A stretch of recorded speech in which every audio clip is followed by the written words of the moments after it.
The grandson of the chairman of the most powerful and largest in the country, uniting diversified companies, the TK Group Corporation, Sean Toller, part-time, the Duke of Stanningham, Chester Toller, as they said, was accustomed to luxury and power from the cradle. In addition to the title bought by his grandfather, this darling of fate inherited both the Duke's beautiful face and his courageous figure. And of course, he loved to emphasize them with the best clothes and the most status accessories. It is not surprising to conclude that Toller, who was in the prime of his life, enjoyed all or almost all the beauties he met. But he had a heart, and it belonged to one single girl. The chosen one from a much lower status family could not resist when the Duke proposed marriage to her and burst into tears of happiness because she considered Chester the ideal guy and simply idolized him. But it must be said that in business, Chester Toller overtook all competitors, taking the post of director of the strategic planning department at TK Group and becoming the official successor of his grandfather. The press in every way praised the talents of Toller the grandson, as well as his good appearance. And now it began to buzz that Mr. Toller had exchanged his family business for an affair with a simple girl, an employee of an advertising company collaborating with TK Group. Chester's younger cousin, executive director of the production department of the same concern, 34-year-old Luke, was furious and dismayed that his cousin was being promoted so much in print media. He hoped that it was all just gossip. But still he got very drunk. Intoxicated, he was haunted by the thought that his cousin was a scoundrel, doing whatever he wanted and pushing him, Luke, into the background.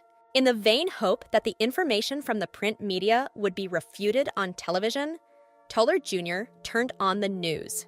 Even worse, they compared the two cousins as competitors and talked about Luke's crushing defeat against the backdrop of Chester's successes. Unbearable humiliation, Luke sobbed and vowed to destroy everyone. Let's fast forward to the tiny restaurant of the Kenny family, where a celebration was recently held in honor of the appointment of the eldest daughter, May, as deputy director of the technology department of the same TK Group Corporation. When 10 years ago, May first appeared before her relatives in a skirt suit that was not cheap by their standards, very suitable for a beginning career woman in a large company, and, moreover, favorably emphasizing all the curves of the body, her family was delighted.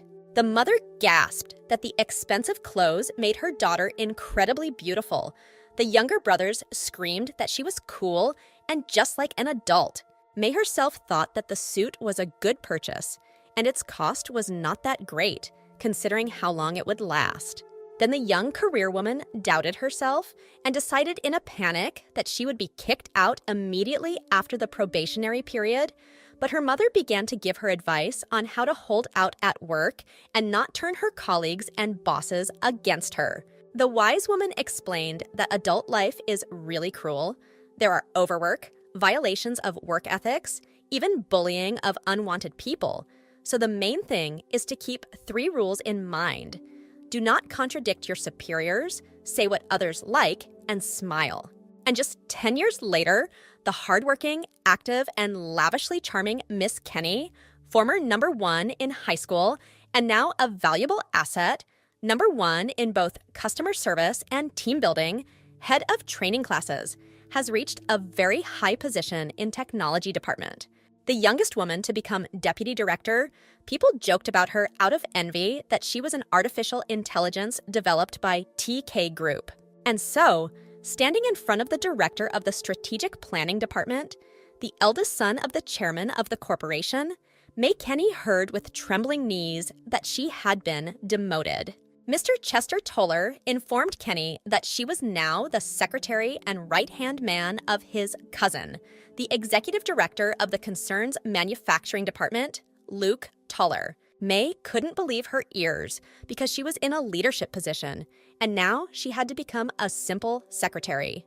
With tears in her eyes, the woman thought that she had worked like a horse for so many years. And for what? For the sake of such a sudden demotion. In response to Miss Kenny's pleas to point out what her mistakes were and promises to fix everything, The head son said that she was an ideal employee, and he himself did not want to miss such an employee. However, the boss explained, she is the only one in the entire corporation who seems capable of dealing with his cousin. Chester Toller sweetened this strange justification for layoffs with the promise of a very good offer from Sunray, a symbol of the U.S. business community. This place, surrounded by mighty pines and cedars so densely that even the sun's rays breaking through their branches looked harsh, was the family mansion of Sean Toller. That is, the messages from Sunray were direct orders from the head of the TK Group himself. Amazed, May Kenny realized that either the biggest chance or the biggest crisis had come into her life, and that there was nowhere to retreat. And at this time, the plane with that same cousin on board was flying to New York. Luke Toller successfully landed at the airport after an international flight. Carrying a light suitcase and carrying several shopping bags from expensive brands, he walked slowly in flip-flops and a fashionable Hawaiian shirt over a new t-shirt. Tanned, handsome as Apollo, happy and with a travel pillow around his neck, Luke was thinking about anything but work. But suddenly, the fashionista's attention was attracted by someone's loud but respectful call. It was his assistant, John Kemp, or in simple terms, Driver Kemp. The dutiful and amiable John accepted his boss's belongings, inquired how the flight had gone, and suggested, as a compliment, that Mr. Toller had worked hard on the business trip. However, the business trip was only an excuse for the youngest grandson of the head of the TK Group concern. In fact, he went to have fun. He considered it necessary to let off steam after a long, non-stop work. Luke Toller aspired to become the master of Sunray himself and believed that his cousin, a real bastard, had him on the hook. Upset by such injustice, Luke decided that then let the corporation cope without him, which is why he went on a business trip so abruptly to the horror of his cousin. So now the driver was ordered to take his patron from the airport straight to the head office of the concern, to the department that Chester was in charge of, which discouraged Luke, who wanted to take a break from the road. The call from the cousin completely enraged the pseudo-businessman and was dismissed with a quick movement of his finger. Toller Jr. dozed off in traffic, but was awakened by another phone call, which his assistant was hesitant to answer or reset himself, since it was the number of May Kenny, who was still considered the deputy director. Luke was disheartened by the call, but even more so by the news that May had been removed from her leadership position and appointed as his personal assistant and secretary. The new assistant said that Mr. Toller could ask his cousin about it himself, but Luke decided that May was simply pranking him and hung up. When Kenny reported this to the director of the strategic planning department, he angrily, but at the same time, slyly narrowed his eyes and ordered her to continue to carry out everything planned according to the schedule. The executive director of the production department of the TK Group Corporation, Luke Toller, lived in the most elite area of New York Hudson Yards, in a luxurious skyscraper near Hudson Park. Entering the huge designer apartment, Luke immediately took off his clothes, quickly washed off the road dust in the shower, fell onto the double bed, and fell asleep overnight. He, of course, forgot to lock the door. In the dream, our traveler, a muscleman it must be said, returned to the pleasures of his pseudo-business trip, to warm azure waves, surfing, shopping, nightly parties in clubs, and sultry beauties ready for anything. But a telephone call abruptly jerked Mr. Toller out of his sweet oblivion and plunged him into real horror. Assistant Kemp appeared to hang around at his door and in a confused voice begged to enter. And with him, one of the TK Group deputies would not allow him to rest from the road. Shaking off the remnants of sleep and barely containing his rage, the executive director, sitting on the bed in his shorts, invited only his deputy to enter and did not think at all about his appearance. The deputy took the phone from the driver. Damn, it's the same prankster from the technology department, May Kenny, that she might need. Angrily wondering why Miss Kenny showed up when she was supposed to be at work at the company, Toller Jr. could not restrain himself and yelled at May, asking why the hell she left at his door. The The confirmation that Kenny was no longer a deputy in the technology department, but on orders from Sunray, his own secretary or perhaps assistant, left Luke Toller in shock. May showed impudence and burst in, using the unlocked door, saying that she had little time. She did not listen to the objections of her new boss. I must say that Luke had a lot to look at besides his biceps. He didn't have time to get dressed at all. He even managed to plop down on the floor while trying to pull on his trousers. But he had already gotten up. The executive director was overcome with shame and anger, appearing in a negligee in front of an impudent subordinate. She, embarrassed, left, but nevertheless managed to examine Toller from head to toe and, closing the door, kept returning her gaze to what she saw. Finally, the grandson of the head and executive director of the largest corporation in the country came out to his subordinates in home clothes, a t-shirt, and shorts. Having learned that he had to leave in 15 minutes, he first grabbed his head, then grimaced and said that he was not ready and had not yet washed himself or had breakfast. As it turned out, the assistants had prepared office clothes for him in advance. We also ordered sandwiches and coffee. Luke was a little confused and at the same time indignant, since he did not eat most types of sandwiches, but they brought him exactly the right one, with ham, cheese, and egg without vegetables. Of course, it was a desire to curry favor, but it was so reminiscent of concern. Luke was touched, but also wary. This new secretary would find out everything everywhere, and she was also as assertive as a tank, annoying. And she, it seems, could not get out of her role as a deputy, because in a self-confident tone, she continued that in the car, she would tell her in more detail about the situation and the schedule for today. The executive director exploded, even though Kenny is his personal assistant. But to come so suddenly, to burst into the apartment without an invitation, is rudeness. He can even walk around here naked. This is a private space. Toller Jr.'s voice sounded furious, but there were also playful notes in the words about the lack of clothes. May widened her eyes and stammered whether it was because the executive director was uncomfortable appearing naked in front of her because she was a girl. The oligarch's grandson first fell into a stupor, then burst into laughter and said that Kenny had gone crazy. The subordinate tried to smooth things over by saying that the director seemed comfortable with her because he was laughing and that she was happy about it, and then reminded her that there were 10 minutes left before she left.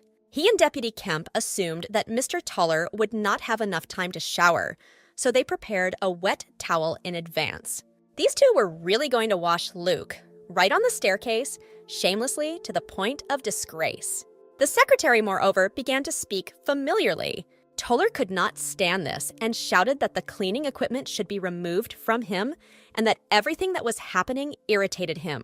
The assistants obeyed and now stood before the boss, confused, although they did not seem to fully realize their mistake, especially Miss Kenny. Luke Toller was angry, but looking at the former deputy from the technology department and now his secretary, he gradually softened, although he scolded himself for it. May dressed unfashionably and gloomily, but according to her figure, and not for the first time, Luke caught himself wanting to look at her, and the look of this young woman seemed dog-like. Although, as Toller Jr. reasoned, the facial expressions and tone of voice of the former deputy were always restrained and monotonous, even when she was rude today and then apologized, so there is no need to make up nonsense. And why bother with the ill-mannered secretary at all? Kick her out if she continues like this, and that's all, the boss decided. But for now, he told her and the driver to wait 5 minutes while he washed himself. The subordinates expressed their willingness to wait, with Kenny looking excited, while Kemp seemed uncomfortable. But it also seemed that the driver was being cunning and playing some kind of game. The boss didn't like all this, and was especially irritated by May from their first meeting 10 years ago when they came to the TK Group Training Center as trainees. And this girl immediately showed herself to be an upstart and, moreover, a bore. Since then, Miss Kenny has not changed at all. The same long brown hair, often in a ponytail, the same boring glasses, and the same black two-piece suit when she has time to wash it if she wears it every day. A recognized fashionista, Toller was surprised how you could wear the same style for 10 years. Although this stupid suit emphasizes your chest well, but you need to somehow follow modern trends. Luke remembered the announcement of the best trainees of the 53rd edition, the selected employees of the TK group. May then overtook him, taking first place. Although the second is also not bad, it's a shame, because the future executive director worked so hard not to be ashamed of being called the successor of TK Group, but then his brother was sharply overtaken, which is even more offensive. But since childhood, Luke tried to meet the expectations of his environment, was the best in mathematics in high school, and always heard about his talent. At school and at the university, he was the best in the academic rankings. Bringing his father bad grades would have been a disgrace for him, and achieving his father's praise took enormous effort. Graduating from Harvard with honors was also not easy, but Luke never gave up the championship to anyone. And suddenly, taking second place among the trainees of your own grandfather's company is an indelible shame. I wanted to kill that trash May Kenny, really? I also wanted to drag her into bed. But who was she anyway? The daughter of the owners of some small restaurant, an arrogant girl in a boring knee-length skirt, and she wasn't even surprised that she won. All that was left was to clench his fists. This is what the grandson of oligarch Sean Toller thought as he dried his hair, standing in front of the mirror in his trousers, with toiletries and family photographs on the designer table in front of him. The secretary knocked this time, and Toller Jr. sarcastically asked if he had done it in 5 minutes, and Kenny complimented him on his speed. Although this nerd may have looked at Luke's athletic torso and had an amazing attitude about the timing, but the word was spoken in a robotic tone.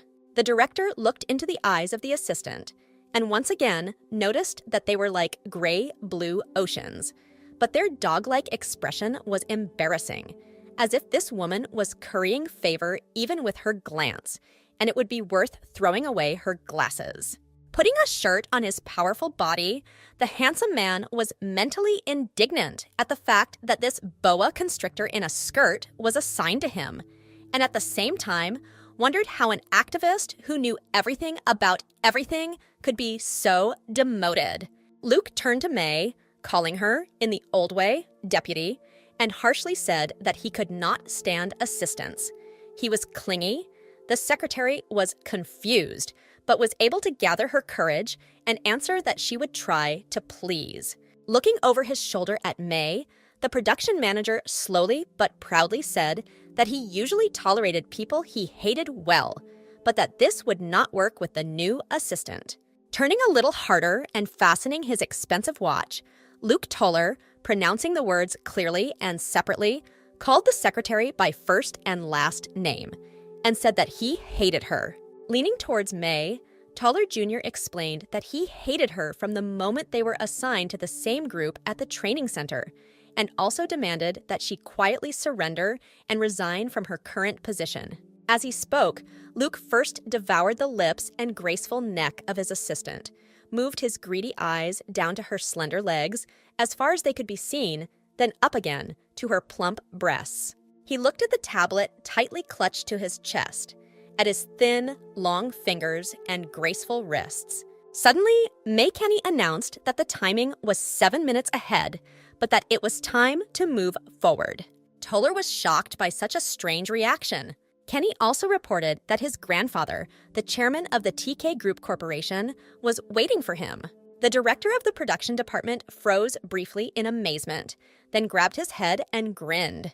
Putting on his jacket, Toller Jr. quickly went to the exit, ordering his subordinates to follow him, while wondering why his grandfather could have called him, and at the same time that his new secretary was, after all, an abnormal fool. May resentfully recalled Luke's words about hatred and thought about how she didn't like him from the moment they first met. The arrogant heir to the title of Duke of Stanningham and the most powerful corporation in the country was called a prince by many, although he was and remained the most ordinary bastard. However, in the car, unfairly demoted and then insulted by her new boss, Miss Kenny kept looking at her scowling boss in the rearview mirror and realized that she was admiring. May recalled how the arrogant boss leaned towards her with his cruel words, how he looked over her shoulder, his profile, his lips. The woman was forced to admit to herself that Mr. Luke Toller was completely her type.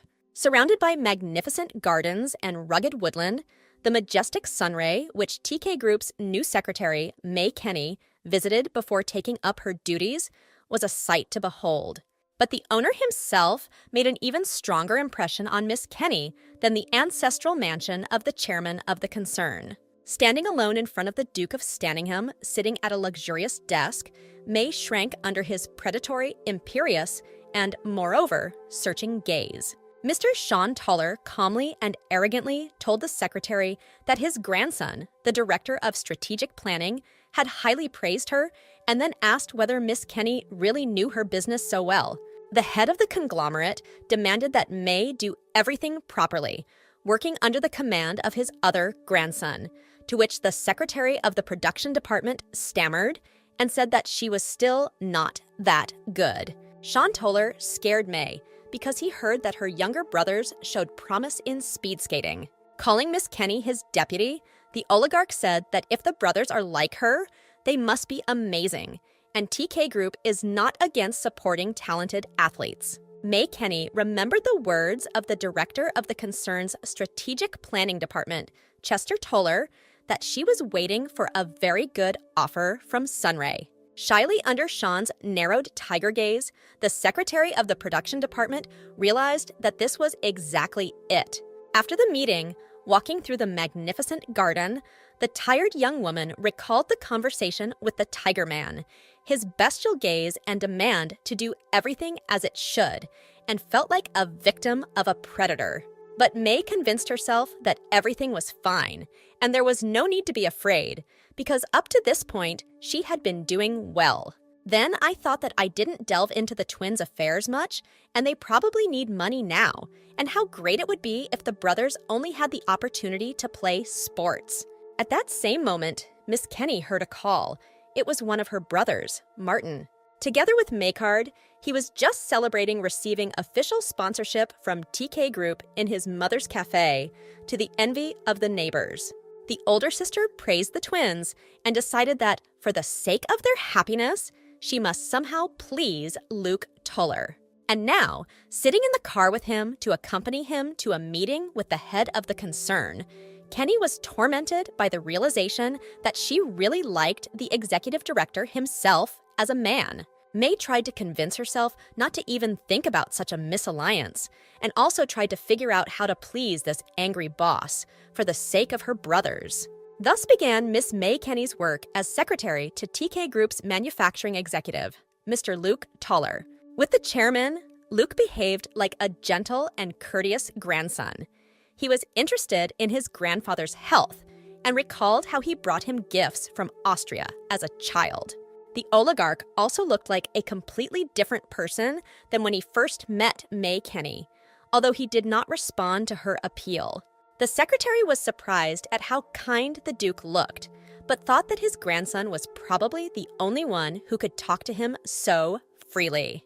Finally, the head of the corporation turned his attention to May Kenny and angrily asked if she was doing her job properly. May trembled internally under Sean Toller's gaze and said quietly that she had not shown her best side since this was her first day. The head confirmed that he knew about her lateness, to which Kenny promised to improve. Luke, looking at the secretary, wondered what was wrong with her. Her behavior seemed to have turned 180 degrees. The Duke of Stanningham sternly said that he had high hopes for Miss Kenny, and it would be great if she did not disappoint him. May, trembling, babbled that she was honored and that she would do her best to live up to expectations.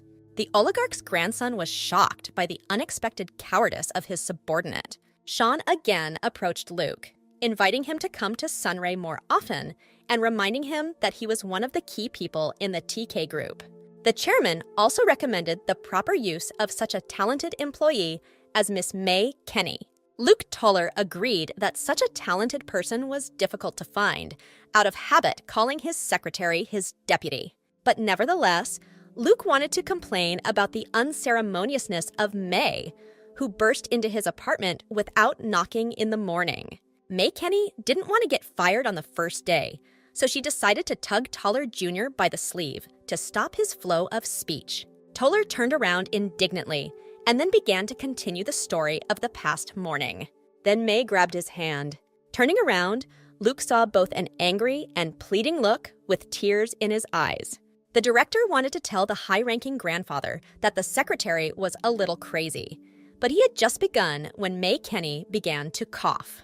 The head of the corporation said that, as far as he understood, Luke was pleased. The grandson found no other option but to agree and say thank you very much for his grandfather assigning such a wonderful secretary to him.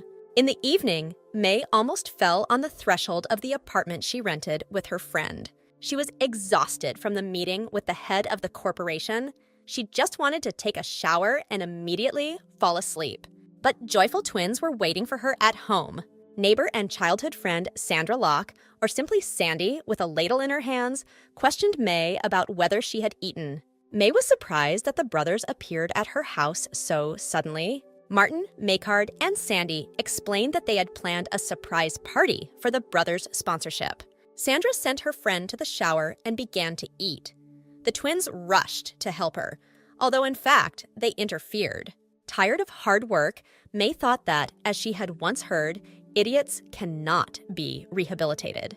After taking a contrast shower, the woman felt that she had come to life. Then Sandy looked in and cheerfully told her that her older brother would come soon and they could have dinner together. May was surprised and delighted.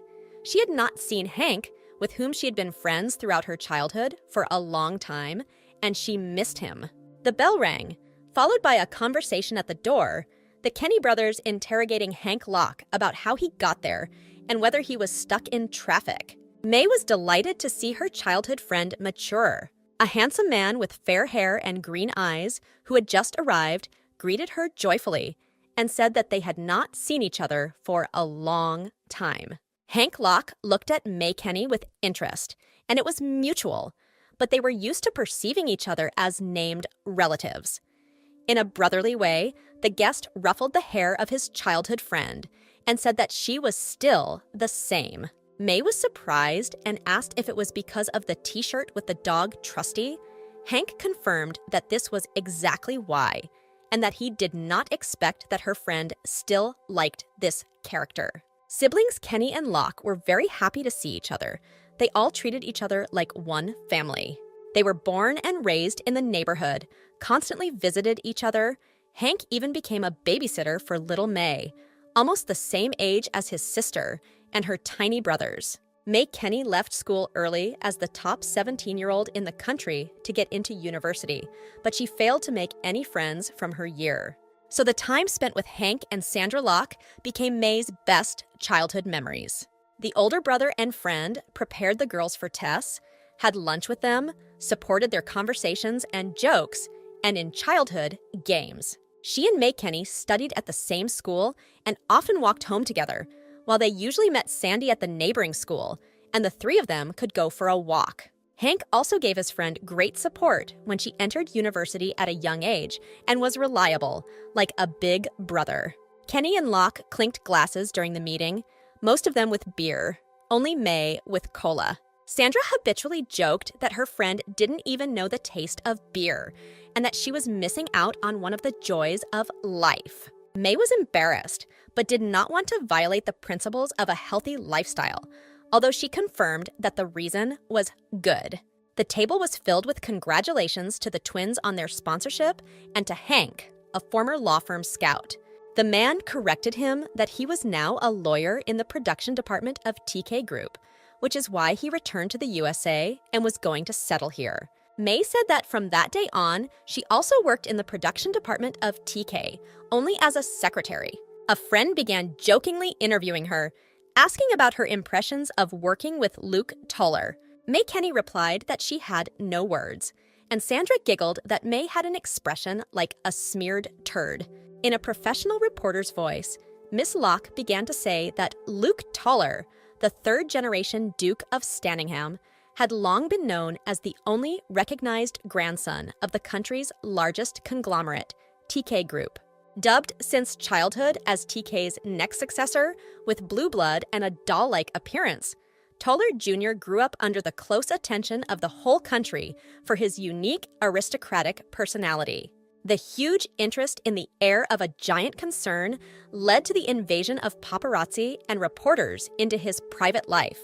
So due to pressure from the press, Luke disappeared as an adult, and now only rumors circulate about his beauty. Sandra wondered if May really had nothing to say about working with a third-generation duke, so handsome that photographs of him could be sold.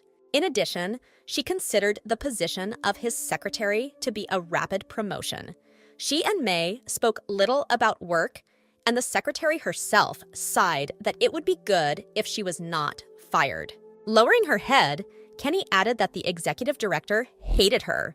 The rest of those sitting at the table were shocked by this news. May Kenny explained that she and Luke Toller joined the company at the same time and did not immediately get along in character, which contributed to the emergence of mutual hostility. And now, although Toller Jr. and Kenny hated each other, they were forced to work together.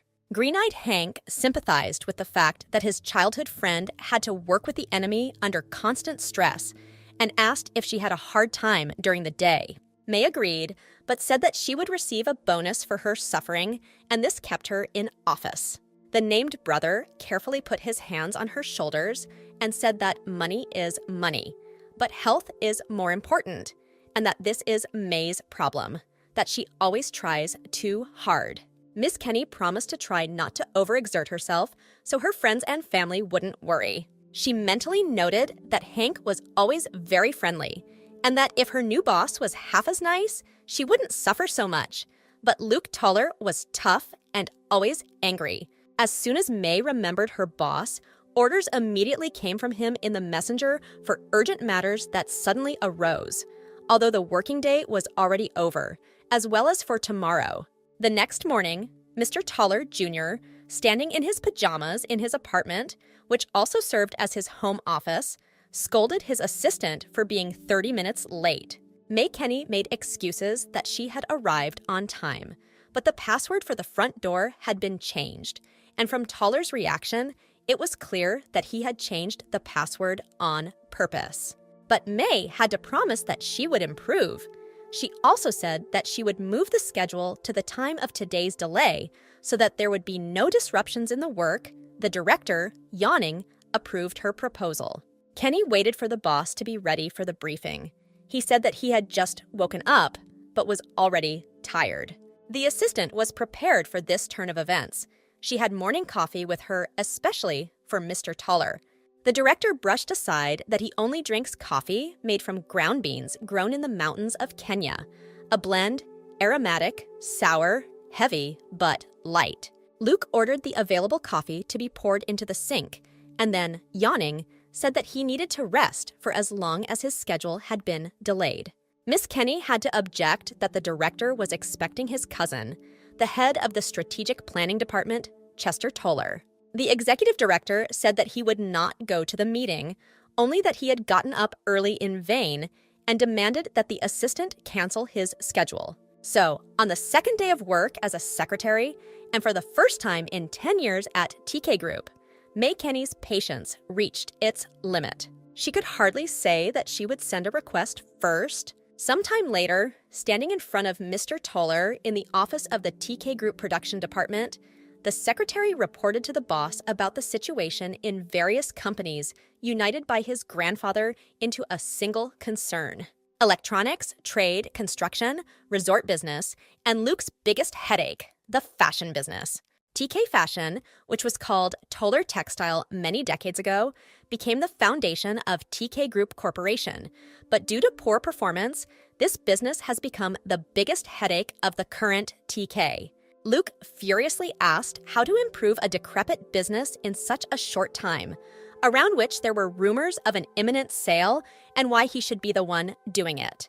He shouted that while he was working, That bastard Chester took everything that brought in money and left him a headache that he had no desire to take on, and that when the assistant said that he owed it, it was like a slap in the face. Kenny thought that Toller Jr. was a problem, not a person, that he didn't even seem to have any thoughts of working, and she wondered how the executive director was even going to conduct business.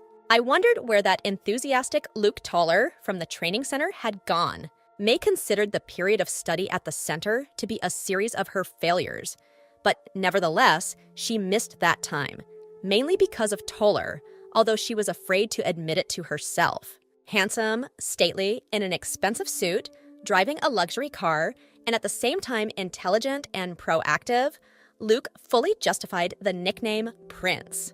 And now he sat stretched out in the director's chair and did not seem at all eager to work. The secretary glared at the leader with a lustful, but at the same time condemning look, which also showed nostalgia for the old Luke. Noticing this, Toller became embarrassed and angry. He rudely, with obscenities, asked what Kenny was thinking about at the moment. The secretary realized that she had made a mistake by forgetting to keep her face, and Luke mockingly continued that how could it be that Miss Kenny's deputy, the ideal artificial intelligence of TK Group, was standing and glaring at his boss.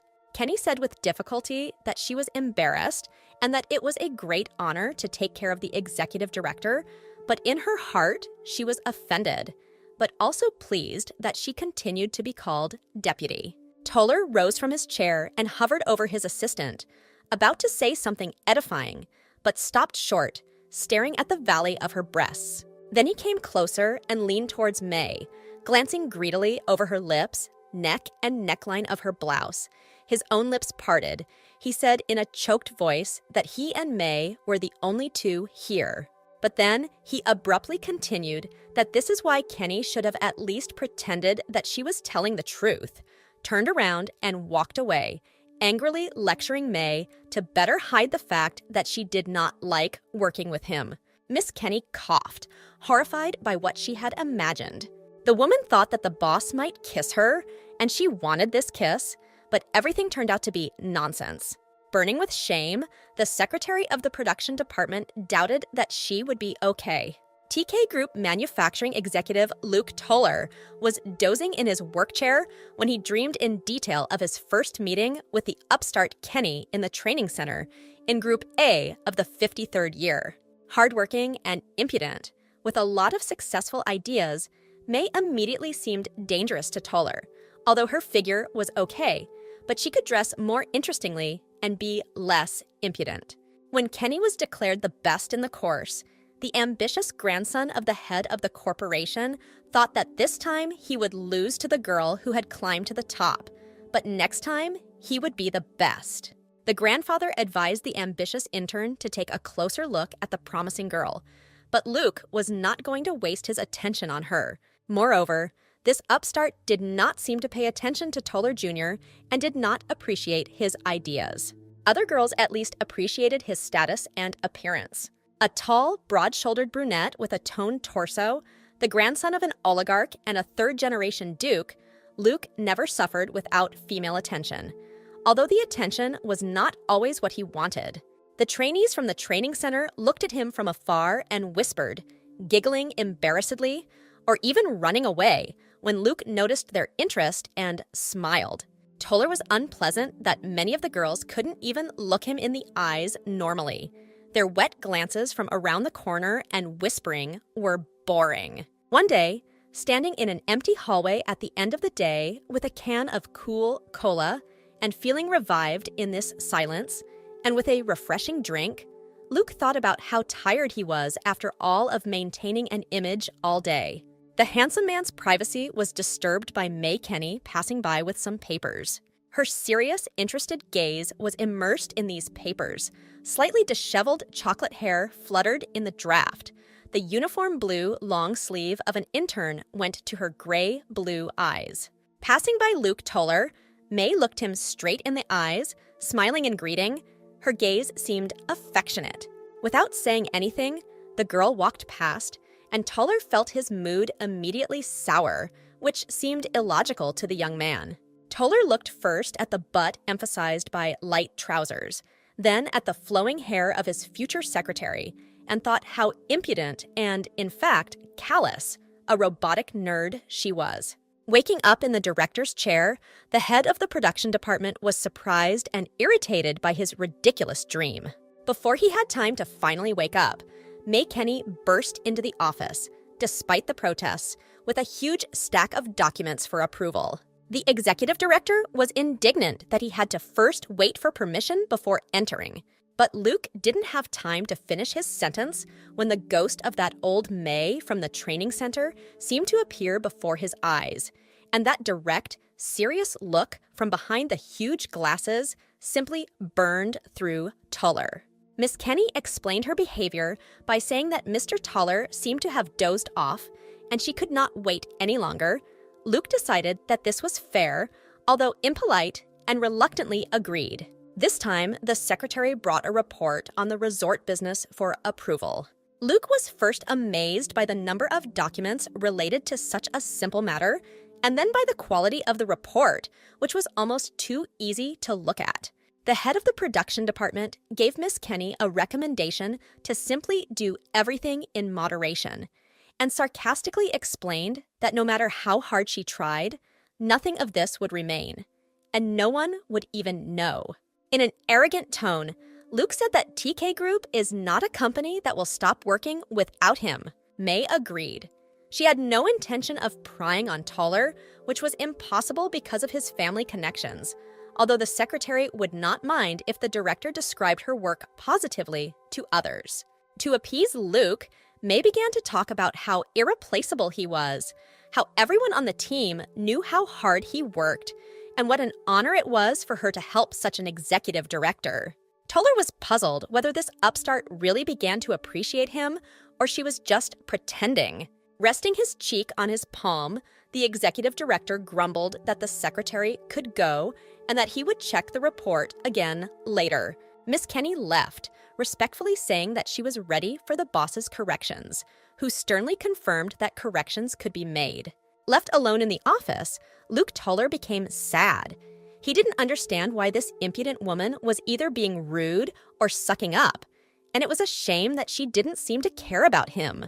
Luke's cousin and main competitor, Director of Strategic Planning Chester Toller, greeted his cousin in his office with a Hollywood smile and an angry look. Chester sarcastically told Luke that he had heard about his reluctance to work and added that management was glad that Toller Jr. was back in charge, to which Luke muttered that May Kenny had done all the work. The older cousin's tone became even more sarcastic, but for some reason his gaze softened. Chester said that, apparently, assigning Deputy Kenny to Luke was a good idea. Toller Jr. displeasedly asked under what pretext the cousin transferred Miss Kenny to the position of secretary. Had he really found her weak point? Then Luke added that it was too much to demote the deputy and at the same time assign him to him like a boa constrictor. Chester laughed that he had been doing some research with the advertising executive the last few days and discovered that Kenny's younger brothers were up-and-coming athletes at the New York City Speed Skating Club. Luke found it strange to sponsor those who had not yet achieved real results. Chester leaned back in his chair and, enjoying his tea, suggested in a malicious and mysterious tone that we call it potential sponsorship. The younger cousin called it despicable how the director of the strategic planning department took advantage of Kenny's deputy's weakness to make her secretary of the production department. Chester grinned that Luke himself wanted to quit his job and go abroad, so there would be someone to replace him. The production manager thought he didn't know much about his assistant, and all Toller Jr. had previously known was that her parents ran the old meat call diner. Now it turns out that she has younger brothers, and they play sports professionally. This is probably burdensome. Luke Toller realized that Miss Kenny couldn't refuse the sudden offer from Sunray and thought that his cousin was an incredible scoundrel. Chester sarcastically said that, as he thought, the secretary was doing a good job with his boss. The director of strategic planning also noted that after learning more about Miss Kenny, Luke seemed to become worried. The younger cousin was indignant and said that this could not be. Why should he worry about the secretary? But at the same time, he remembered how her fingertips clasped his hand at the meeting with the head. I also remembered the previously unusual, pleading look of Kenny's sparkling blue eyes. He objected to himself that this was simple rudeness, that May always behaves like an emotionless machine, but she copes with her responsibilities perfectly, and her manners are just minor inconveniences that can be tolerated. On a warm, sunny afternoon, Luke Toller had free time to relax on a comfortable sofa with a cup of aromatic coffee. But then the loud, decisive steps of the assistant were heard. Luke was furious that this harpy was again not letting him relax for a minute. Miss Kenny stormed in like a hurricane, holding an eternal tablet and asking if the director had had a good lunch, and at the same time frightening her boss with her overly assertive appearance and loud voice. In an energetic, businesslike tone, she announced the start of the afternoon briefing, according to the schedule. The executive director protested, but the secretary seemed not to hear, babbling something that Luke could not understand, since he had not yet switched from rest to work. Then, in the car, the director complained to his driver that he felt like he was filming a thriller every day.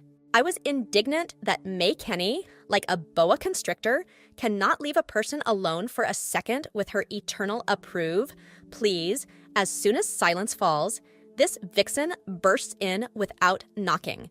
Simply the best suspense of the year. Luke said that just from the sound of her footsteps in the distance, his heart begins to flutter and he goes crazy. He was indignant that he was May's boss. So why should he be afraid of her? To which the driver Kemp politely grinned that this is Miss Kenny. She is always passionate about her work. Toller also smiled tiredly and directed the driver for the third time in the same circle. He did not want to return to the office or appear in public at all. Tormented, with circles under his eyes, Toller complained to Kemp that only here, in the car, could he calmly rest his soul, to which the flattered driver politely replied that he was glad to try. Suddenly the phone rang. It was May Kenny. Luke began to object, but did not have time to finish his sentence before the assistant answered the phone. Then the boss quietly ordered to say that he was not there. But the secretary heard everything. She addressed Toller directly, saying that she knew he had nothing to do outside of his schedule, to which Luke responded in horror that he had a lot to do. The assistant asked if the executive director thought there was something she didn't know about him and said that there was a mountain of work that had accumulated. She asked if Luke could come back quickly, to which he shouted that he was busy. The assistant agreed that, of course, Mr. Toller was busy and said that she would wait for him until he returned. Then at home, May cried that the irresponsible director arrived much later than the end of the working day. Sandra was supporting her suffering friend when Hank arrived. May was delighted and asked if he came straight after work. Hank confirmed and said he wanted to come quickly. Sandy noted that her brother arrived just in time. The courier had just brought food from May's parents' restaurant. She really wanted to eat her mother's side dishes. Hank smiled and said that this should not be missed. May wanted to feed her friend properly, but he said that he would just try. May retorted that her mom always sends food with Hank in mind, so let him eat well. Hank expressed his gratitude. After eating, the man noticed bundles and bags and asked May if she was going somewhere. Then he realized that his sister had a date tomorrow. Sandy was shocked by her brother's knowledge and asked how Hank knew where she was going if she didn't tell him. It turned out that the guy with whom the date was scheduled, the son of the director of Hospital J, Hank's classmate from elementary school, they had just called each other 3 days ago via instant messenger. The problem was that May had to go on a date, but neither Hank nor especially his classmate, who had actually never seen Sandy in person, needed to know about this. The hospital director's son called his supposed counterpart's brother to ask if he had done something wrong because he thought Sandy was speaking harshly to him. But in fact, it was May who was doing housekeeping.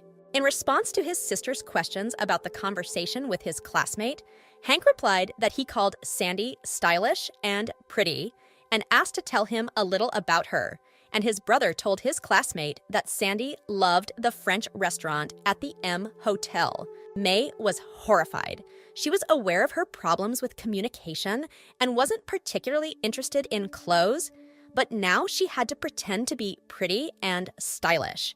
And she was a little envious that they were talking about her friend like that. Sandy giggled and sent her brother home under the pretext that it was time to go to bed.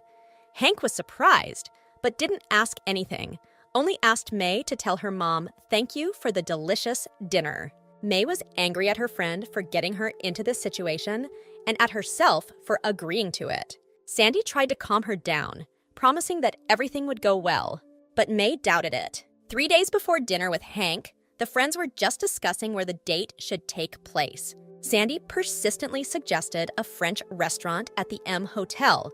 May complained that it was an ordinary place to eat and the prices were too high, and May was not as much a fan of France as her friend. Sandy convinced May that Hotel M had a good atmosphere. May wondered how this atmosphere could help her meet a guy instead of a friend. But she begged May to help her, because it was on the evening of the date that the final concert of her favorite pop group was to take place before its members were enlisted in the army. Sandy could not miss such an event, especially since tickets were so difficult to get, but her mother insisted on a date with the son of the hospital director and promised that she would not pester her daughter for 6 months. Sandy swore that if May went on a date instead of her, she would do May's cleaning, cooking, and dishes for a year. The friend replied that this was not necessary, but that she would only go if the date lasted no more than an hour. Now, Sandra Locke, a fashion magazine editor with 8 years of experience, had to dress her childhood friend so that her counterpart would not suspect anything, and so that, in principle, she would look decent on a date. May had no interest in fashion, wore the same high-quality but outdated suit for 10 years, and in her free time, she hid her athletic figure behind baggy t-shirts and could easily walk around the city in sweatpants and flip-flops. Now she wondered how she could pretend to be an expert in the field of fashion if she didn't understand anything about it at all. But Sandy promised that she would make May a perfect copy of herself. Even better, he'll make a whole new May Kenny. On the day of the promised meeting with the son of the director of Hospital J, as well as the concert of Sandy's favorite band, she began to prepare her friend for a date. May tried to object, but Sandy reminded her that they had already agreed a long time ago, and now refusal was unacceptable. To the sounds of music flowing from the player, Sandra cheerfully dragged her friend to transform. At the same time, I decided to make a video like beauty bloggers and announced May as my special guest. May was embarrassed, but Sandy convinced her that it was fun and reminded her that she would do her friend's makeup anyway, with or without a video. Starting with skincare products, Sandra showed off an organic emulsion for sensitive skin and a soothing toner with a radiant effect. Sandy praised May's skin, continuing to call her friend her guest, and responded to the test subject's objections that this was some kind of makeup role-playing game. The editor of a fashion magazine and a newly minted beauty blogger was running puffs and brushes over her friend's face, shading something. She, like an artist, painted a new May. When the makeup was finished, Sandra Locke allowed her friend to look at herself in the mirror. Amazed, May looked at the reflection and could not believe that it was her. Sandy announced that May admires early that this is not the end yet because she still needs to choose an outfit. At this time, the luxurious car of Luke Toller, who was supposed to take part in a meeting of elementary school classmates, drove up to the M Hotel. Driver Kemp helpfully opened the door and wished the boss a fun time. Luke thanked him, but he really didn't want to waste his day off meeting people of little interest to him. On the way to the lounge bar where the meeting was to take place, Luke noticed a sporty, brown-haired woman in a rather short skirt. He did not see the girl's face, and therefore did not understand that it was May Kenny. May stood at the entrance to the restaurant and regretted that she was on time, since she hoped to shorten the date by being late. She did not notice Luke Toller. The restaurant turned out to be quite beautiful. The food was also tasty, although in Kenny's opinion, it was not worth the money that was asked for it.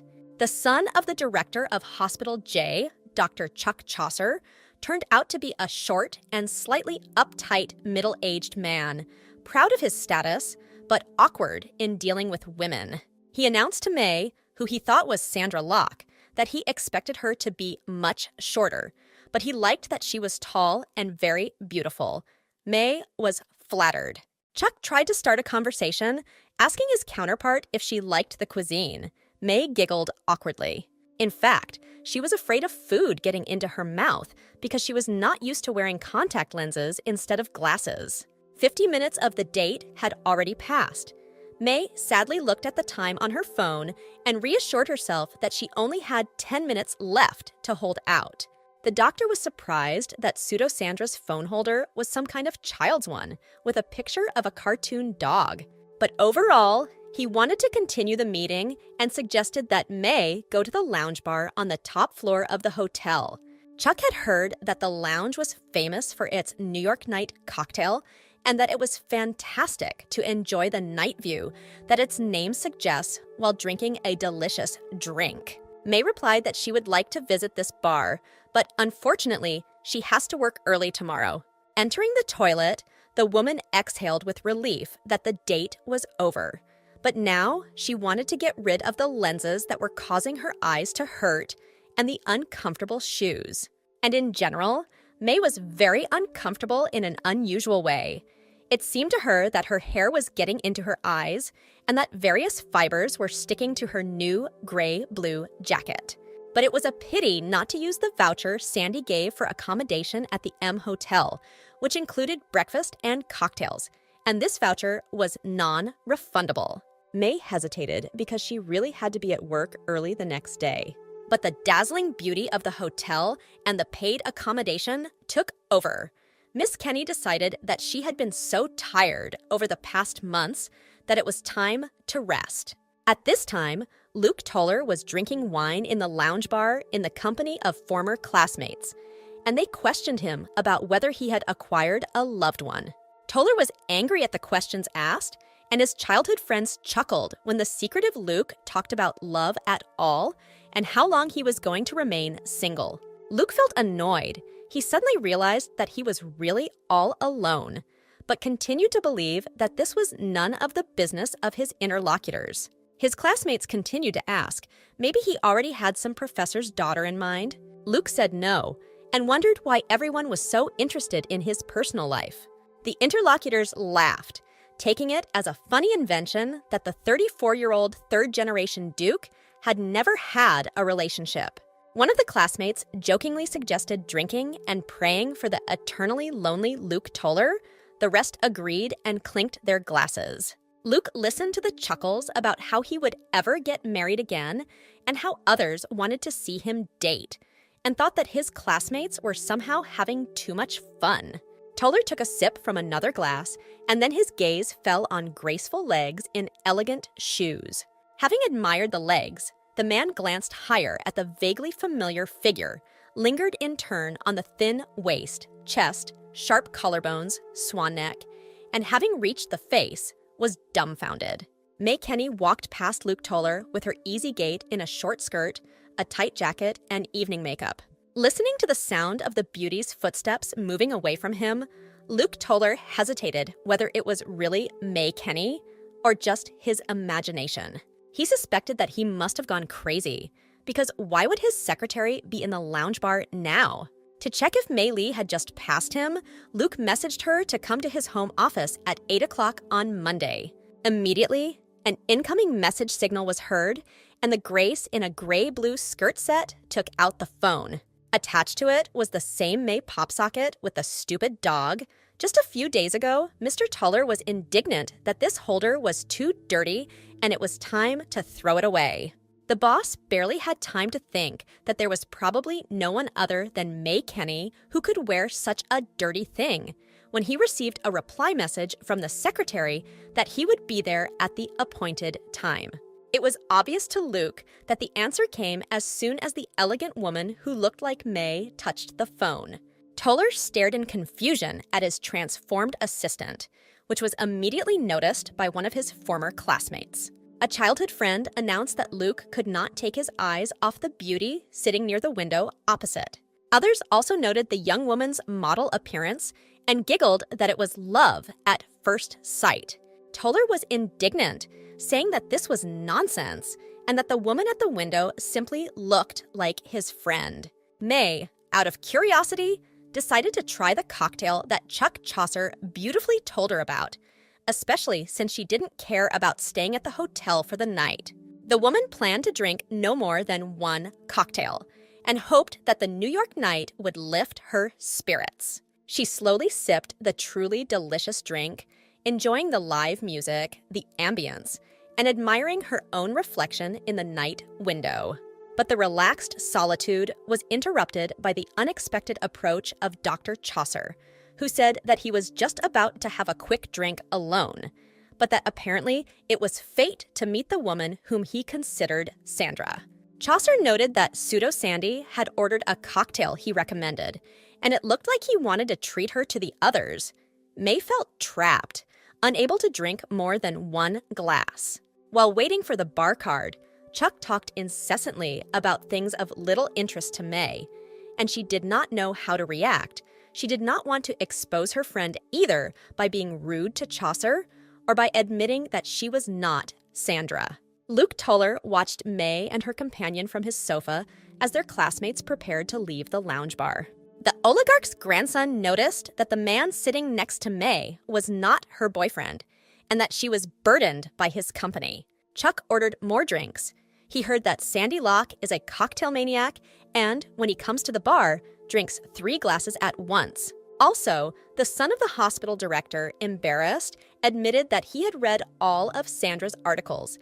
It seemed that he had already mentally imagined Sandy as his wife. May was sad that she had missed the fact that her childhood friend had a holiday every day, and decided that it would be better to drink everything quickly and still send Chuck, but did not realize that the cocktails would be so strong.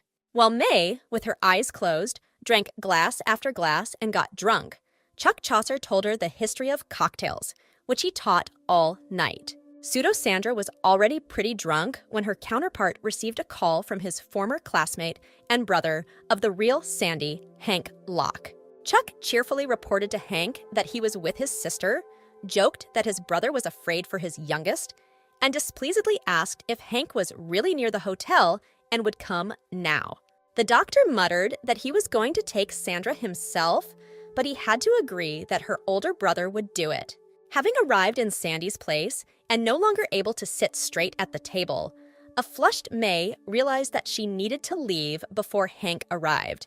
But she was overcome by weakness, and besides, she did not know how to politely end a conversation or politely refuse offers. Chuck apologized for talking on the phone to his counterpart, reminded her that she had one more cocktail left, and recommended drinking it more slowly. The woman was glad that it was the last glass and made the unwise decision to drink it in one gulp so as not to burn too much and to end the date quickly. Chuck Chaucer grinned that, apparently, the beauty drinks well. While everything swam and spun before May's eyes, Chuck noticed that the woman was feeling bad and offered to help. May replied that it was time for her to go, stood up with difficulty, and almost fell. Chuck said that she just needed to sit quietly and wait for Hank, who would come to pick her up. Miss Kenny barely perceived Chaucer's words. She saw double, and she could not stand on her feet. Chuck had to hug May a little to prevent her from falling. The hospital director's son said that the one he believed to be Sandra Locke had drunk too much and needed to sit and rest, while May tried to go to her room. Chuck Chaucer heard an angry shout. It was Luke Toller who approached, and accustomed to giving orders in an angry voice in which notes of jealousy were felt, ordered not to paw a person who did not want it. Dr. Chaucer was frightened and hastened to explain that it was just a misunderstanding, but Luke harshly said that he was sitting nearby and saw how Chuck forcibly forced his interlocutor to drink alcohol. Chaucer, with the words that he was not some strange guy and had no defamatory intentions, began to look in his pockets for a business card. For this, he had to let go of May, and she fell right on top of her headmaster and giggled stupidly. Toller, without looking away, looked at the secretary's shiny hair, intoxicated blush, wet eyes, and lips, and hugged her shoulders, trying to help her straighten up. When May was able to raise her head and straighten her back, leaning on Luke now, not with her forehead, but with her juicy breasts, her deep cleavage appeared before the carnivorous gaze of the macho, and she herself raised her eyes and recognized her boss. Luke himself didn't understand why he was scared when the secretary recognized him and called him by his position. It was difficult to look away from May's seductive features, but the young duke's eyes began to swim. Blushing and biting his lips, Luke turned away, pulled off his cloak, and threw it over May's neckline, telling her to cover herself. A woman with a cloak thrown over her front muttered something. Toller sharply asked what she was talking about. She didn't immediately understand what she was talking about, but then she started talking about some materials for the briefing, which were unknown where they had gone. Looking down and trying to free her hands from under her cloak, the flushed and disheveled May muttered apologies. Luke, standing next to her with bulging eyes, thought that she was completely crazy. In an alcoholic delirium, the secretary was looking for the missing payment documents, and Assistant Kemp, holding May by the shoulders, Toller was yelling at Chuck Chaucer for pouring a lot of alcohol into her. The doctor was trying to make excuses. He finally found his business card, handed it to the executive director of TK Group, and explained that they were on a date, and also assured that he had no mean intentions. Reading the business card of the doctor of the University General Hospital J, Toller became confused, and Chaucer angrily declared that it was Luke who had rudely interfered, and demanded to know who he was to interfere so rudely. The oligarch's grandson got angry, but was not going to explain anything. He just shouted that he was a work colleague of Miss May Kenny. Now Chuck Chaucer was confused, and Toller Jr. once again confirmed that he was a colleague of the woman with whom Chuck had a date. May tried to argue that Luke was her immediate supervisor, but she couldn't say anything meaningful. The director's cloak, thrown over her lush bust, slipped and ended up on the floor, again revealing her seductive form. The woman tried, but could not lift it.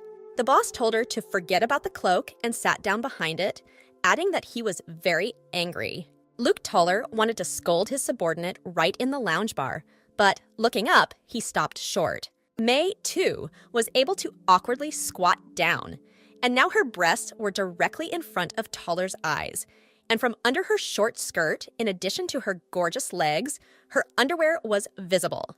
Biting her lips and tugging at her hair, the tipsy secretary grabbed the hem of her cloak and muttered that he was here, and then, to the utter horror of Luke Toller, the embarrassment of Chuck Chaucer, and the laughter of the other visitors to the lounge bar, the irreparable happened.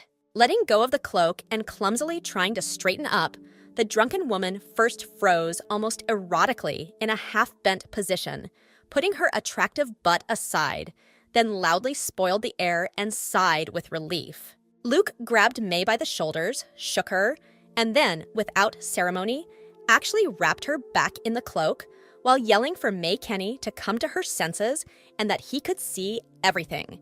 The director, as red as a lobster, was indignant at why his assistant drank so much, while the thought could not get out of his head that there were a lot of idiots in the world who could take advantage of a weak and insane woman.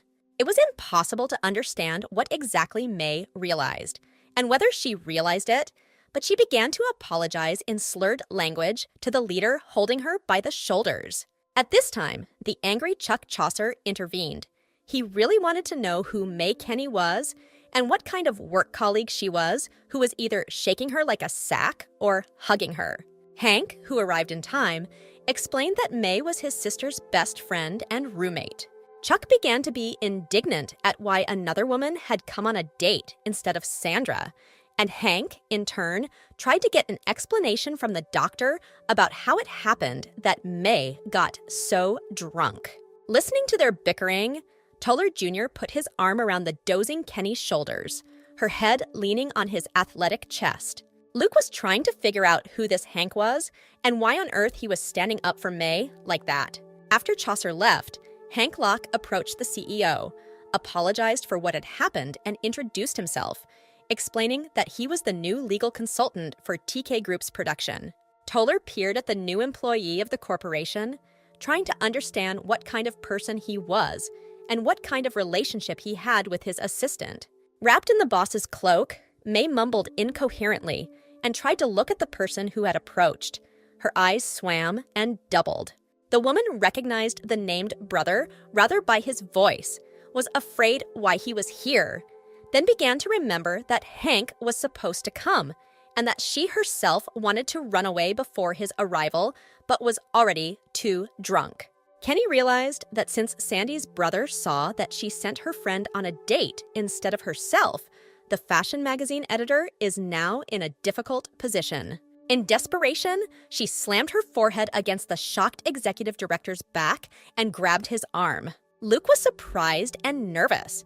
As he was then at the meeting with his grandfather, he involuntarily bit his lips, and his face was covered with a blush. Hank apologized for his drunken girlfriend and promised to take care of her, which caused Luke's indignation. Pushing May behind his back and bowing his head like a bull, the Duke announced that this woman was his subordinate, and he could not trust her to someone he did not know, and also demanded that Hank explain his relationship with May. The question was unpleasant for the newly minted lawyer of TK Group, since he had long tried to suppress his attraction to his childhood friend. But Hank pulled himself together and said with a wide smile that he and May had known each other since childhood and treated each other like brother and sister. The named older brother hugged May, promised that he wouldn't say anything to Sandy and that everything would be fine, scolded his friend, who had a hard time with alcohol, and asked how much she drank. May replied that it was 3 glasses in a row and some more champagne. She forgot about her first cocktail.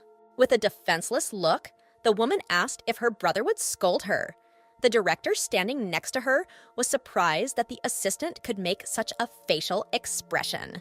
Hank apologized to the young Duke and promised to introduce himself formally next time, and he also wanted to return his cloak to the boss. Luke refused and personally buttoned the cloak on the defenseless-looking subordinate, telling her to give it back tomorrow. Resentment and jealousy flashed in the gaze of his childhood friend, but he was able to thank Toller for his care.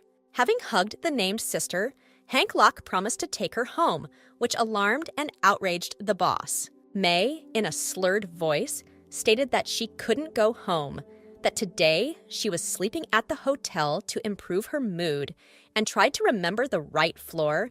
Hank agreed that he would take her to the room. Indignant, Luke roughly grabbed his subordinate by the arm and sharply asked why on earth he would take May into the room if she was not his girlfriend. Hank was taken aback at first, then grinned and asked if it was okay to take his secretary to the room. Holding back an ironic smile, the lawyer explained that he and May did not have such a relationship, and holding her by the shoulders, led her to the elevator. Waking up in his stylish steel apartment with high ceilings and an eccentric designer chandelier, young millionaire Luke Toller, the third-generation Duke of Standingham, recalled the events of the previous evening.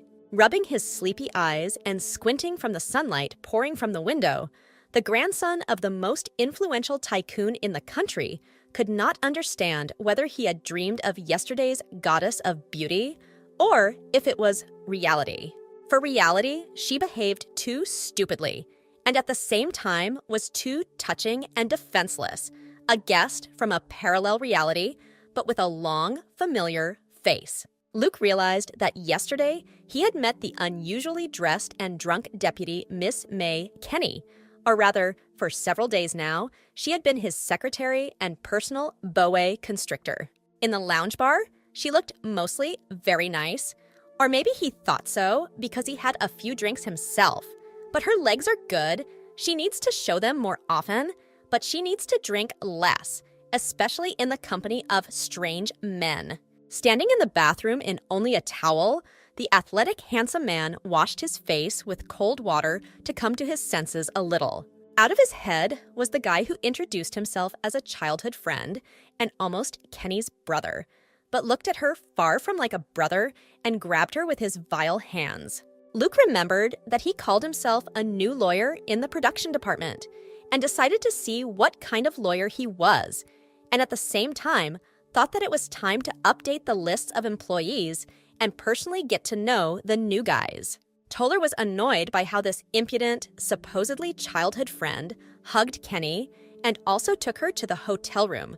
What could he do with her there? Or they had been sleeping with each other for a long time. But why then did May call him brother? Also, this mocking look with which Hank Locke asked his boss whether it would be normal to take his secretary into the room. Luke thought angrily that, by the way, he was responsible for his subordinates, so making sure that the secretary was alive and well in her room would be just normal. Although, on the other hand, who is she to worry about her so much? If Kenny's spree interferes with his work, then he can fire her, and the rest is none of his business. Having gotten dressed and examining himself in the mirror, the stately brunette in a well-tailored, expensive suit and an elite watch thought that the secretary's relationship with a lawyer was not something he needed to worry about. At 10 minutes to 8, the director of the production department was getting into his car, at which time May Kenny approached him. Toller had completely forgotten that he had ordered her to come to his home office in the morning. The secretary greeted the boss, as usual, politely and reservedly, and did not seem to remember anything from yesterday's events. Luke was annoyed and upset that May acted as if nothing had happened and as if the morning had really been good for her. Besides, she looked well-rested and not hungover. Toller thought indignantly that he didn't even want to look at the shameless face of his assistant and didn't want to hear her impudent voice either, and also that May Kenny got on his nerves too often. At the beginning of the lunch break, the secretary politely knocked on the door of the director's office. Without waiting for an answer, she entered, trying not to betray fear and shame. The manager was sitting on the edge of the office table and thoughtfully looking out the window. His face was angry and sad. Trying to appear cheerful, Kenny reported that Mr. Toller's lunch was ready. The director looked at his subordinate suspiciously, paused, and then replied that he still had no appetite. Luke also ordered the entire schedule for today to be canceled due to his poor health, to which May replied that she would fulfill everything. Coming out of the boss's office, Miss Kenny squatted down by the door and buried her forehead in a folder with documents. She was feeling hot, and her heart was pounding. May never returned the cloak, but she was scared to even think about somehow starting a conversation about the events of the past evening. Although in her mind, the secretary scolded herself for yesterday's behavior and called herself crazy. Blushing with shame, Miss Kenny debated whether to pretend she didn't remember or apologize.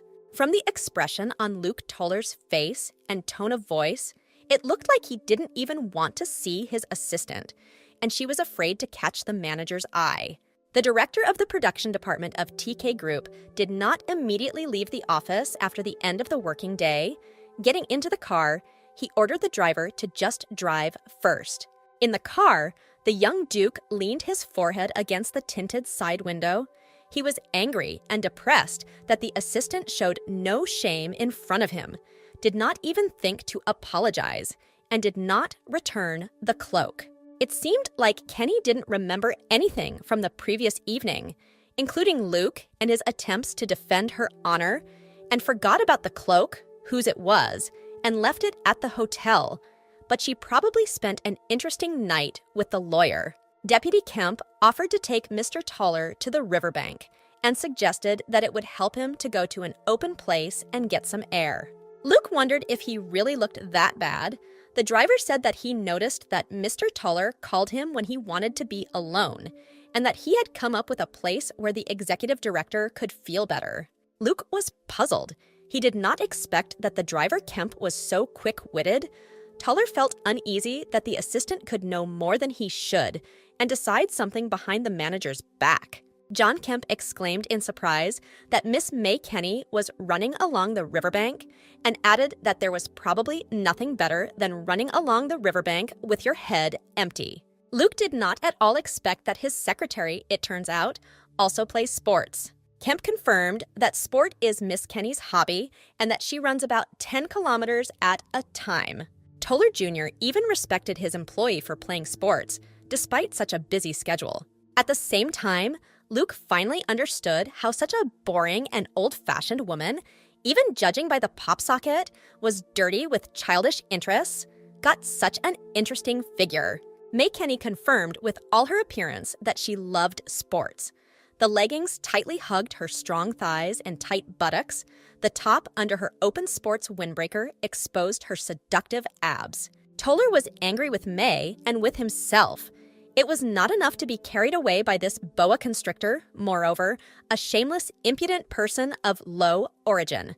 Luke took out his irritation on the driver, shouting that, honestly, it was noisy. And could he drive in silence? Kemp apologized, but it didn't look like he really felt the least bit uncomfortable. Toller Jr. arrived at his grandfather's family mansion when it was almost dark, and the sunset painted everything around in crimson tones. There was a bright light burning in the windows of the mansion, and the lanterns in the garden were shining just as brightly. A light family dinner was served in the luxurious, sand-colored living room on the ground floor, with Luke, Chester, and Luke's younger sister, Susan, sitting on an elite upholstered set at a low table. Ironically, but affectionately, looking at her brother, the sister wondered what happened, that he deigned to take part in the dinner.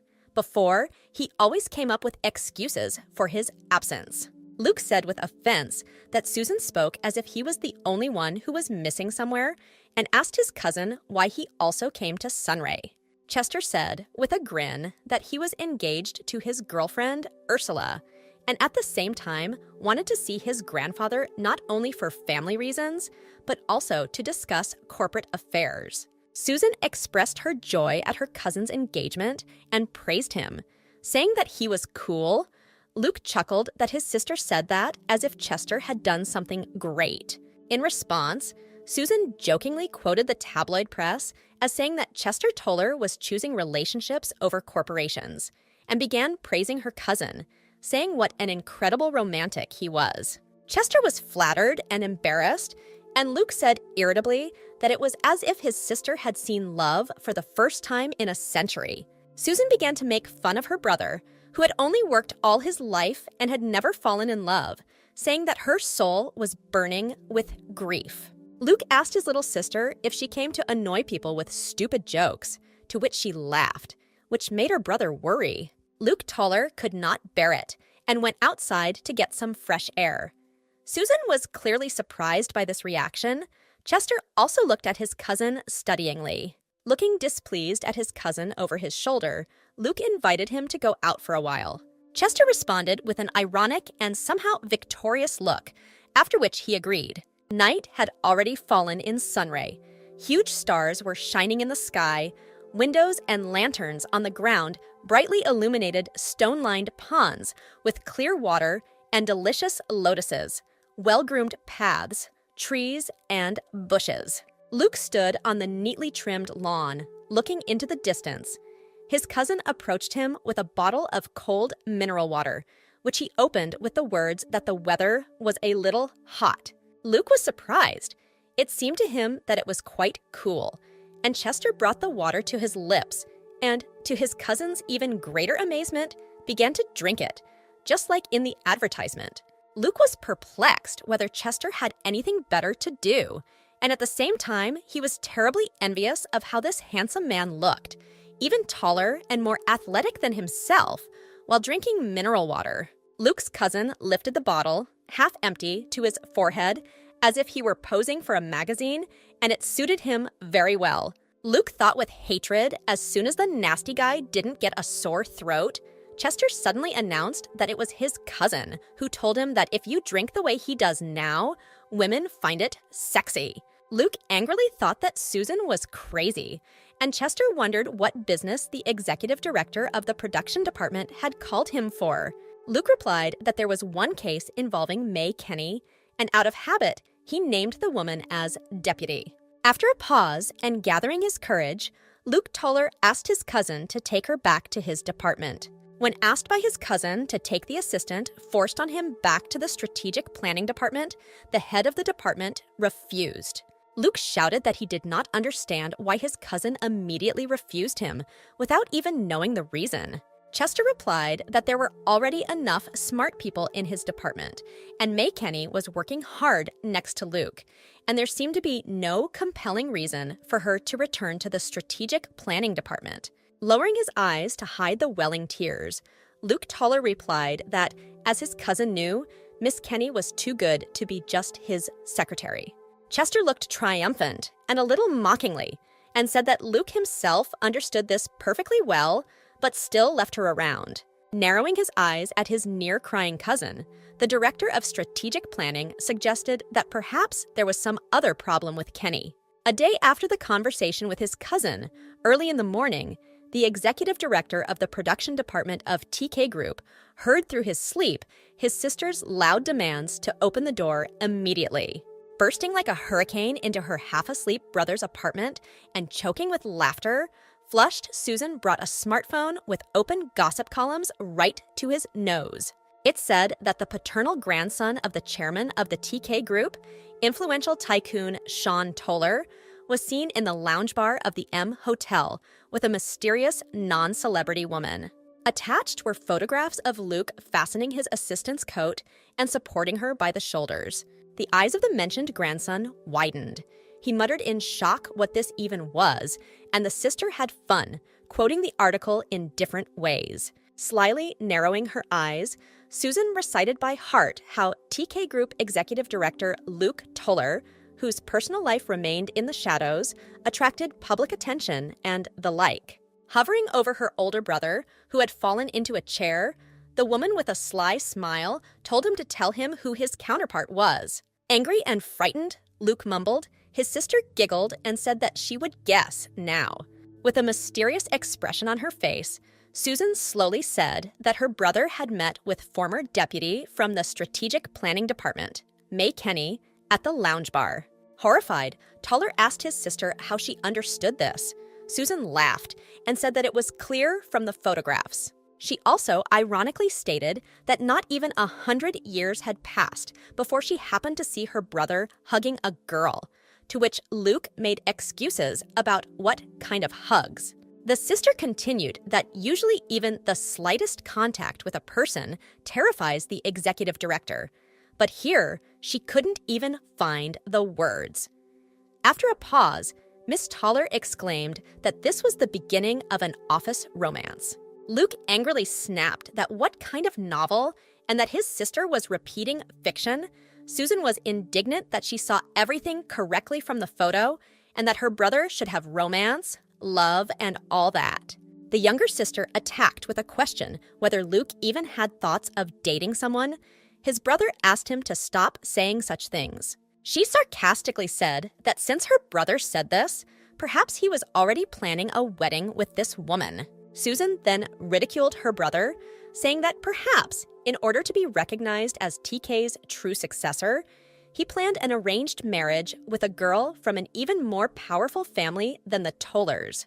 Making a menacing voice, Miss Toller joked that Luke had lived his whole life for this, preserving his innocence, and that, as they say, harmony for the families of those getting married. The brother, in a panic, rejected his malicious younger sister, saying that he didn't even have any idea of an arranged marriage, and that he wouldn't date just anyone either. The sister chuckled, and a sad and blushing Luke muttered that he would only date a girl if it was love at first sight. Susan at first tried to restrain herself, covering her mouth with her fist, but then she laughed loudly. Luke covered his ears. Miss Toller mocked, saying that here he was, the most innocent man of this century. She showed him respect. The brother was indignant at Susan's reaction. Then his sister grabbed his credit card, which also caused him to loudly protest, but Susan laughed, saying that she supported the beginning of Luke Toller's novel and that, as always, thanks for the money. Luke was dejected. He stood covering his face with his palm and trying not to cry. That afternoon in May's office, Kenny stood shamefacedly at the CEO's desk and begged forgiveness for causing great harm to his privacy. Luke was just immersed in a newspaper article on business topics and did not immediately realize what the secretary wanted from him. Looking up from the business newspaper, Mr. Toller said that the article about the lounge bar had already been published and that May had no need to apologize. He himself was also wrong to intrude into her personal life. Kenny said that he didn't need to say that and that she promised never to let something like that happen again, and at the same time said that she was to blame for not stopping the publication of an article full of lies and distortions. Determined and a little hysterical, the secretary promised that she would make every effort to correct the situation so that the executive director's reputation would not suffer any further. Then she began to apologize again, saying that she was ashamed to even look the director in the eyes. Luke Toller said that everything was fine. It sounded half like an assurance, half like a question. After demanding that the apology be completed, Mr. Toller checked with May about his schedule. It was time to leave for the off-site meeting. Kenny said that she would inform the driver. In the elevator, May was glad that she was able to at least make amends for the situation, and Luke thought that she had gone too far with her obsessive apologies. He also mentally accepted that Miss Kenny would indeed have to deal with the situation. But, Toller Jr. reflected, May Kenny was doing a great job as a secretary. The executive director was trying to figure out what he wanted more, kick May out or leave her. But besides this dilemma, he also wanted to undress her. As they exited the office building, the executive director of the production department and the secretary accompanying him were surrounded by reporters with cameras. Their screams made Toller's ears buzz. They themselves merged into a single, fuzzy crowd. It was difficult to understand where one person ended and another began. Luke seemed to himself to be a lonely creature, standing helplessly in front of a hissing, multi-headed hydra. Toller's eyes turned gray. Nausea rose in his throat. He turned white, became covered in drops of sweat, and began to fall. May, screaming in horror, tried to hold on to the boss. The CEO's face felt like plaster. He was trembling. His breathing was too fast. May guessed that these might be symptoms of a panic attack. She thought angrily that this was not surprising because of all the crowd that had come. Toller's personal car, with Assistant Kemp at the wheel, quickly took off around the bend. The reporters standing on the roadway barely had time to dodge. The driver was worried about the boss's condition and was angry at the crowd of people with cameras. He briefly and abruptly invited the boss and his secretary to get into the car. Under the camera flashes, the car pulled away sharply and rushed down the road. Both subordinates feared what would happen to their boss and felt sorry for him because of the sharp deterioration in their health. May tried to stir up Toller. Luke raised his head, grabbed his heart with one hand and the front seat with the other. Tears flowed from his eyes.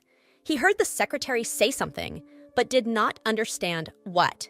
The executive director was breathing with his mouth wide open, heavily, frequently, and noisily, all the time getting confused. Miss Kenny herself had tears in her eyes and sweat on her face. She was afraid that Mr. Toller would die right in the car in her arms. The director could no longer stay seated and fell on the assistant. His face looked like a piece of chalk. His eyes were closed. His lips lost color. Large drops of tears and sweat rolled down Luke's face and neck. He was still breathing heavily and shakily.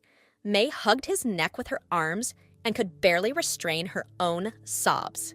In oblivion, Toller dreamed of his childhood, his father's wide, predatory smile, his words that Luke is the center of the TK group, and people all over the world are watching him. Little Toller took these words very seriously. He firmly decided not to let his father down and to be worthy of his position. although it seemed to the child that all these incomprehensible and terrible people of the world had fallen on his small shoulders, and at the same time, the entire huge grandfather's concern.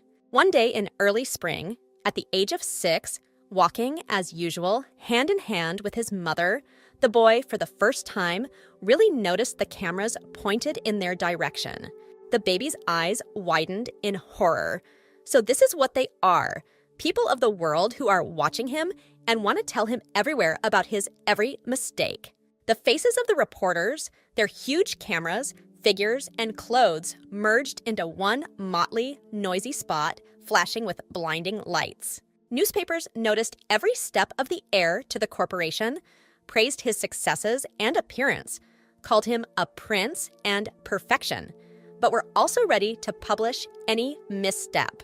Young Toller's father's words constantly sounded in his head that he should always behave with dignity, that Luke had no right to be nervous, and must remember that he was the face and future of TK Group. The heir was already a young man when he showed weakness during the next official photo shoot of the Toller family, Dukes of Stanningham. The photographer reminded him of his smile in a businesslike manner, slowly and clearly counted to 3. A bright flash, like the flash of a supernova, blinded the younger Duke, and his ears began to buzz. Then Luke was told that he suddenly fell to the floor, pale and sweating, barely breathing, could not move normally, and did not respond to the cries of his relatives. This time, when he woke up in the hospital, Toller Jr. could not immediately remember how he got there. Luke barely remembered falling, but he realized that he was losing consciousness again. It upset him that every time he hoped that now everything would be okay, but he still fell somewhere. Vague memories came to Toller's head of how he was driving in a car with his secretary, how she tried to hold him, and how she herself was horrified. Slowly, with a weak gait, carrying the IV, Luke left the room and saw Miss Kenny, who had fallen asleep, sitting on the sofa in the hall. Kenny was without a jacket. Her regular face looked calm and gentle in her sleep. Her light blouse revealed her collarbones and emphasized her breasts. Her skirt rose a little, showing her legs. Luke looked at his watch. It was already 1:45 in the morning. The director was pleased and at the same time embarrassed that his assistant was still next to him, although the working day was long over. The man suggested that Miss Kenny was probably very tired, and he also noticed that her huge old-fashioned glasses, without which she felt much better, had fallen off the secretary. May seemed to have heard footsteps in her sleep, or otherwise felt Toller's presence, because she suddenly opened her huge blue-gray eyes. At first, their gaze was gentle and surprised, but very quickly became stern and indignant. May stood up decisively, walked over to Luke Toller, and put her hand on his shoulder. In a concerned but stern tone, Miss Kenny told the boss that it was too early for him to get up. Luke weakly tried to argue that everything was fine, but May led him to the bed and helped him carry the IV. Sitting on his hospital bed, Luke Toller thanked his assistant and said that she could go and that she was probably tired. May replied that she stayed voluntarily. She said that she was responsible for the chief executive and added that she could not predict his condition in advance.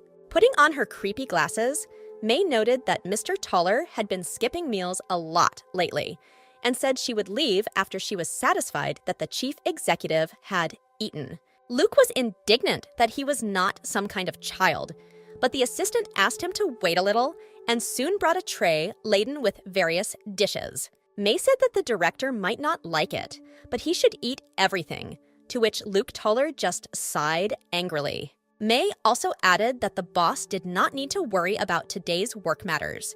She took care of everything herself. At this moment, the secretary simply personified reliability. Toller thanked him in surprise and thought for a moment, standing still with a fork in his hand. He looked at Kenny, disheveled from sleeping in an inappropriate place, who, with her head and shoulders slightly tilted towards Luke, seemed like a mother hen, and it seemed that she clearly would not calm down until he ate. Luke felt funny. He himself was embarrassed by his reaction and coughed. Then he demanded that the dumbfounded May immediately take food for herself. Otherwise, he wouldn't eat either. Over the meal, Toller admitted to his secretary that he thought she looked like a robot, but now he sees that she has the features of an ordinary person. In particular, her hair is disheveled, and she eats May like everyone else. Kenny was embarrassed and quickly promised to fix it. Luke replied that that was not what he meant. Toller wanted to talk about himself. He admitted that he fainted for the first time when he had just turned 20 years old. The man said that from early childhood, his father was a little strict towards him, demanding that the heir to a huge corporation and a noble title always be perfect. In particular, he did not dare to show a sloppy appearance. May did not expect to hear that the boss always watches himself and is careful in his actions because the paparazzi are watching him to write another report. Luke said that he lives every day, worrying not to harm his grandfather's concern with his behavior and words.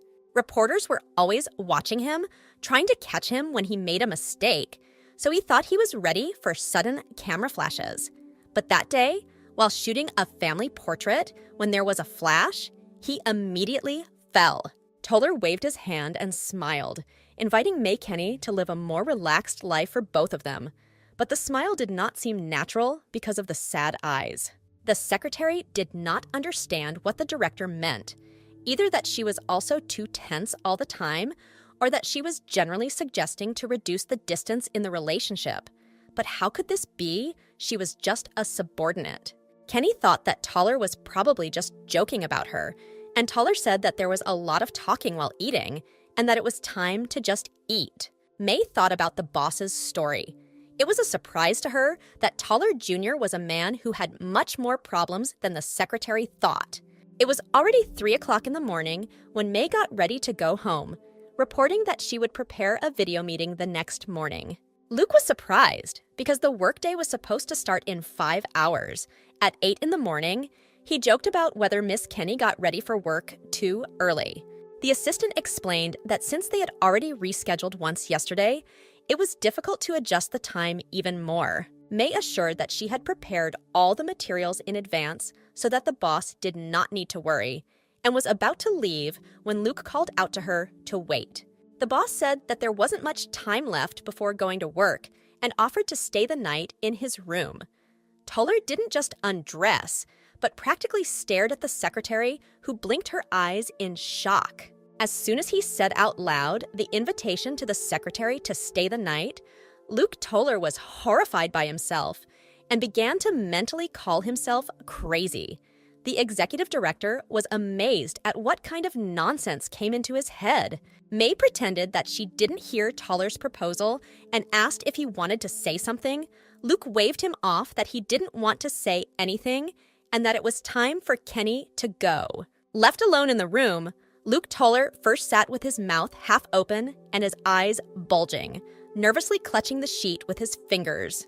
Then he grabbed his head and grabbed his own hair, not understanding what was wrong with him. Had he really hit his head when he fainted? After sleeping for several hours, Luke Toller woke up almost when his secretary arrived. Approaching the high window, the executive director stretched and yawned, thinking that he had slept well, but woke up tired anyway. There was a knock on the door. May Kenny came in and said hello, either making a slip or wanting to make a compliment. She called Toller a brilliant director. Luke was unable and in the wrong clothes to connect to a video conference on work issues himself, so he seated his secretary in his place. May monitored compliance with the agenda, passed the floor from speaker to speaker, and also listened carefully to the speakers and wrote down what needed to be conveyed to the boss, although he himself heard. Toller thought Miss Kenny must be tired, but he doesn't even show it as usual. Luke scolded himself for the fact that he was, on the contrary, not like himself, and that recently he had been too emotional and said a lot of stupid things, probably because of how he was feeling. May reported that everything on the morning schedule went well, and she left the future schedule empty due to the director's condition. Luke thanked absent-mindedly. The executive director's younger sister entered the room, stylishly dressed as always, and carrying a luxurious bouquet of flowers for her brother. Luke was indignant at what Susan was doing here, and she handed him flowers and said that she came as soon as she found out that her brother was in the hospital, and then added that, in fact, her mother told her to come. Toller Jr. was horrified that his mother knew about his fainting.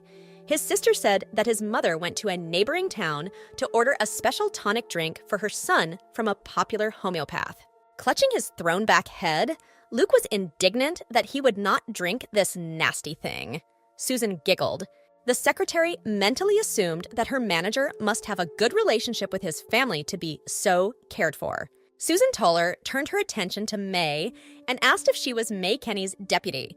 The secretary politely confirmed her name and clarified her position. Continuing to call May the deputy, the executive director's sister said that she had seen her before. When she won first place in the company's employee sports competition, May became embarrassed. Luke angrily told Susan to finish her business, not to say anything stupid, and to leave quickly. The sister said that she had not yet started her business, and grabbing her brother's hand, dragged him along with her. Luke was indignant at what kind of nonsense she had come up with again. Susan, with the air of a conspirator, whispered to her brother that she was helping him. He was indignant that she was crazy. Her sister asked if she should tell her everything. Luke was surprised what Susan was even talking about.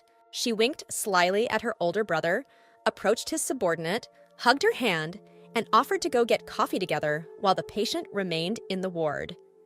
May was flattered. Walking down the street with her brother's assistant and sipping coffee, Susan Toller asked if May was very surprised. The secretary took this as a question about the manager's health and sadly said that she did not think that Mr. Toller would faint like that, but added that his condition had already improved noticeably. The interlocutor said thoughtfully that there was nothing strange about fainting, but that she had never seen her brother feel so calm in his life. Miss Toller told a surprised Miss Kenny that their father wanted Luke to be seen as the ideal successor from an early age. She admitted that TK Group Deputy Chairman Stanley Toller was a very greedy person, but he had no other abilities other than greed, so the head of the concern threw him out of his sight. Therefore, Staley Toller wanted to strengthen his position in the company through Sean's eldest recognized grandson at that time, namely through his son, Luke. The executive director's sister said her brother really wanted to live up to his father's expectations, and he, in turn, tried to gain his grandfather's approval to the point of sometimes becoming cruel. And so, when Luke was 20 years old, this bastard Chester suddenly appeared and abruptly pushed the previous successor from his position. Susan asked May if she should tell her more about the current main heir to the company, or if she already knew. From Miss Toller's intonations, it seemed that she had accepted her cousin, but was suffering because of his conflict with her brother. Secretary Kenny replied that she was aware of Chester's rapid rise in general terms, as it was a widely discussed topic at the time. The interlocutor said that her aunt, Sean Toller's youngest daughter, Scarlett, fell in love with a little-known volleyball player, Jamie Kenny, and went with him to Canada. Scarlett Kenny lived there in hiding for 20 years, and along with the news of her death, the secret of her son's existence was revealed.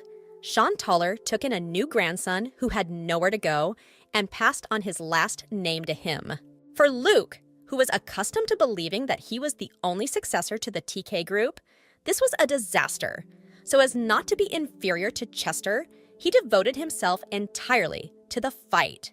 But Sean had recently handed over more than half of the corporation to Chester, and as Susan suggested, Luke had decided that his whole life was in turmoil. The secretary thought about it. She was used to thinking that her leader was just a selfish prince, but now she decided that she had rushed to conclusions. Miss Toller continued that as soon as her brother decided to rest, he was immediately put to work, which added additional stress to him. Kenny muttered that she was very sorry. Taking May by the arm and calling her deputy, Susan Toller said that she could not imagine what a joy it was to see her next to Luke, and asked permission to call her sister. May was touched and at the same time remembered her younger brothers, Susan, hugging her, began to cry. Miss Toller said that she was very sorry for Luke, and he doesn't even know how to rest. It's his first day off in a long time, and he works. Even while in the hospital, it's so dear to him. With tears, Susan asked what to do and what to do so that her brother could rest in peace. Weak to other people's tears, May Kenny promised to find a way. Miss Toller again called her sister and said that she was the best. Driving along with Susan and Luke Toller and May Kenny, dressed casually, John Kemp explained that he was an expert on games. The boss was indignant. Is this really why he suddenly took them out of town? Kemp cheerfully reported that this was exactly the case. The executive director's sister, smiling slyly, thought that the driver was doing everything right. Secretary Kenny gave the examples of Newton and Descartes and said that proper rest increases productivity, which helps with career achievement, and that she will do everything possible to ensure that the director gets quality rest. Mr. Toller, wearing a biker jacket over his t-shirt, muttered that it would be so, but that actually he just needed to sleep for a few days, and the trip was annoying and making him laugh. Looking at the boss with interest, Kenny noted that although he said so, he looked worried. May suggested that she had been putting too much pressure on Toller all this time. Luke just chuckled. The assistant promised that they would have a really fun weekend. Luke automatically thought about a very specific type of fun. Luke Toller's driver, John Kemp, was the entertainment leader throughout his junior, middle, and high school years. He was involved both in the organization and as a presenter. John was also simply an active participant in events, including various trips. As a youth, Kemp organized events as a member of the Automotive Engineering Department's Student Council and was also chairman of the Automotive Club. He also really liked gathering informal get-togethers, throwing parties, and picnics. After finding out all this, the sister of his boss, the executive director of the production department of the TK Group Corporation, enlisted John Kemp to organize an out-of-town trip, noting that she appreciated his hard work throughout. The driver booked accommodations and made a schedule. The director's secretary, May Kenny, thanked him for his hard work. The boss himself grumbled and resented how far Kemp would take them. The manager's sister dreamed out loud that it would be great if there were no people at all in their vacation spot. But she thought to herself that she was looking forward to the vacation. Arriving at the elite guest house, which received many rave reviews, the guests checked into the most popular two-story rooms with a gorgeous view from the panoramic windows. A total of 2 rooms were rented by gender, so Susan Toller shared a room with her brother's secretary, and director Luke Toller shared a room with his driver. The Tollers, some with sincere, some with feigned surprise, asked whether there were really only 2 rooms. Assistant Kemp assured them that there would be very room for 4 people here. Susan Toller suggested unpacking first, which everyone did. The other day, Luke Toller, who was discharged from the hospital, did not want to share a room with anyone at all, much less with a subordinate. Luke, in principle, could not sleep when there was someone else nearby. Looking at how the driver was sorting out his carefully packed things, Toller thought that Kemp had apparently been getting ready all night. In the women's room, unpacking suitcases was more fun, joking and smiling. The director's sister quietly but carefully studied the assistant and her luggage. Susan was surprised that May had few clothes, and they were all in a sporty style. Kenny explained that she liked simple clothes, preferring comfortable things. Miss Toller objected that they had come on a long-awaited vacation, and they needed to create the right atmosphere. Mr. Toller and Mr. Kemp went into the women's unlocked room while they were still working on their suitcases on the second floor. The driver shouted familiarly if the ladies had finished unpacking their things, and they replied that they would be down soon. A few minutes later, the women came down. Susan was wearing a half-unbuttoned white shirt dress, revealing a straight skirt and black bra, all complemented by a fanny pack and flirty jewelry. May felt awkward in someone else's extra mini-length dress, but the delicate pinkish lilac color suited her extremely well, and there were no repulsive glasses on her face. Luke couldn't take his eyes off the secretary, and he couldn't find anything better than to attack his sister with a question why they were dressed up like that. Susan cheerfully answered that in order to create a vacation atmosphere. Standing behind Miss Kenny, whom the driver Kemp invited to come into the car, Miss Toller whispered to her brother that she did not expect that Sister May's body was so crazy. Luke was angry and demanded to stop saying strange things. The weather was very warm, but the sky was overcast with bluish clouds, and a breeze touched the treetops. Susan said they didn't have much time and suggested they split up into pairs. She wanted to go with the driver to the store and suggested that Luke and May look around and find a place where everyone could have fun.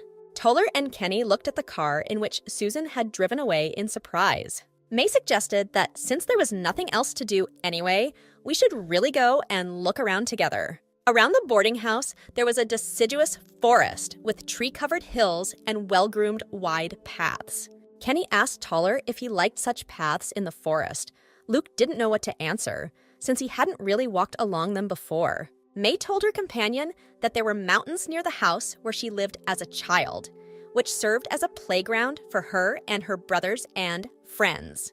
They went there to look at flowers, collect insects, and have water games, and now when May smells the forest, it takes her back to memories. Luke Toller was more interested in the figure of the assistant than in the forest or mountains, but he kindly noted that Miss Kenny had a good memory. May drew Toller's attention to the ripened dogwood fruits. Going up to the bush, she picked a berry and put it in her mouth. Luke was afraid whether it was edible at all. The woman said that the dogwood was sweet and tasty and suggested that the executive director try it. She herself put one berry in Luke's mouth, touching his lips with her finger, and looked questioningly at Toller. However, Luke didn't like the taste of dogwood at all. He wrinkled his face and was indignant that it was sour and bitter to him.